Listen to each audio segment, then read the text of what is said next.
Okay, Jen, good to see you tonight. We did a little warm-up.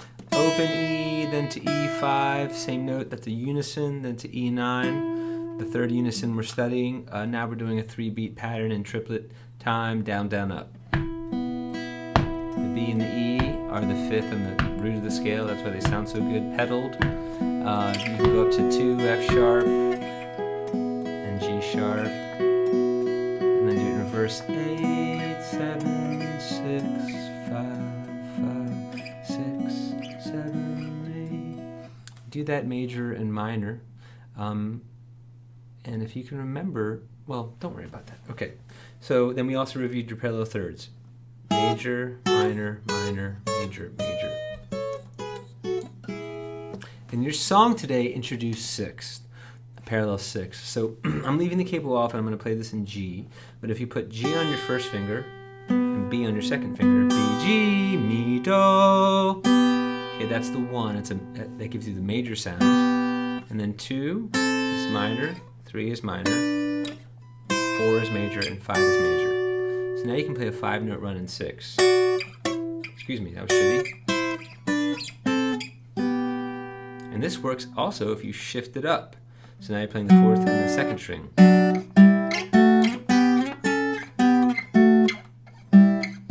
Now you're in D, because that's my D note, and this is G. And then beyond that, if instead of playing a 6, you flatten your first finger, now you have a 3-note triad, which is 3, 5, 1. You can prove it to your brain by going minor. Flat, 3, 5, 1, that's a G minor, that's a G major. And the cool thing is, at the beginning, at the middle of the lesson, I mentioned triads on the open high E string, and we played E, G sharp, B. And I dragged you back up to E9, and we went E, G sharp on the 2nd string that you've studied, and B. So we know that's a perfect pianistic root third fifth kind of a triad. So now, if we apply that down here, we get the C chord, which is the 4 of G. So we get 5, 5, 3, C, E, G. So you have your 1 and your 4. And by implication, you always know where 5 is if you know where 4 is. A little out of tune, back to 4.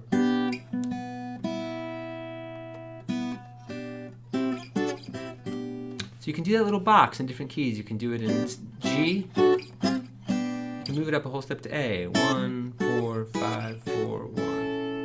And have a little fun with it.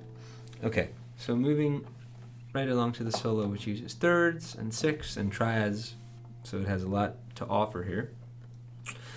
Take an F shape, move it up a whole step. Now you have a G triad. Flatten your first finger, now you have the octave. So it's 1, 3, 5, 8. So embedded within that are the thirds and the sixths, and of course the triads. So you're going to start with this G root, and then chromaticize the middle third. Then shift your first finger down to the first string, so you're chromaticizing 6. Using the B string, so it's 1. Now you have your first run in 6, so you play. Your ring finger will slide 5 to 7.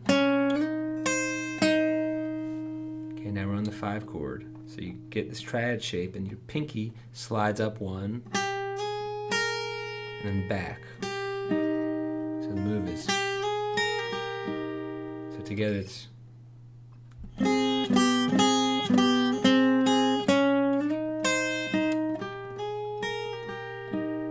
Then you just move it down to the 4 chord, and you play.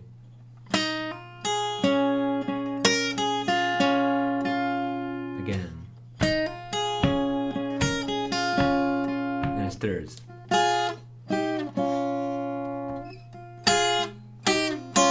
it's a little scale move where you can play the open G to get extra weight. I'm just playing the second and third string together that whole time.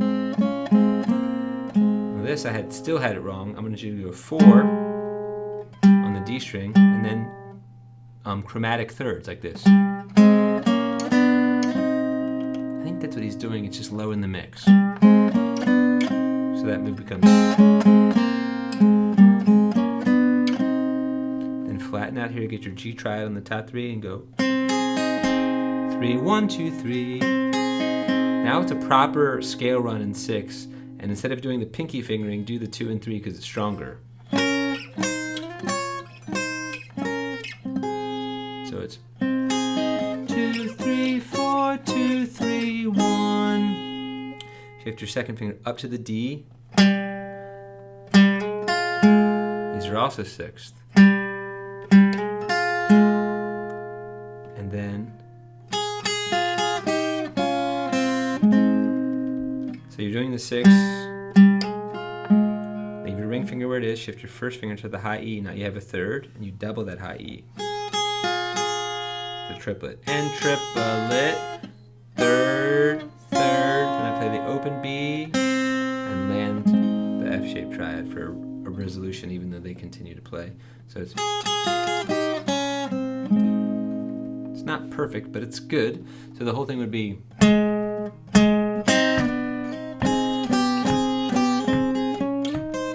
Wait, I lost something.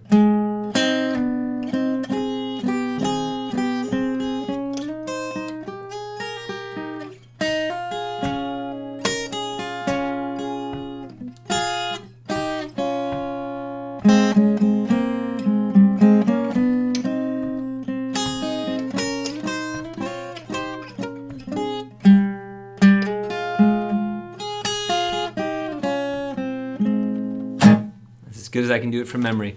Okay, friend, enjoy.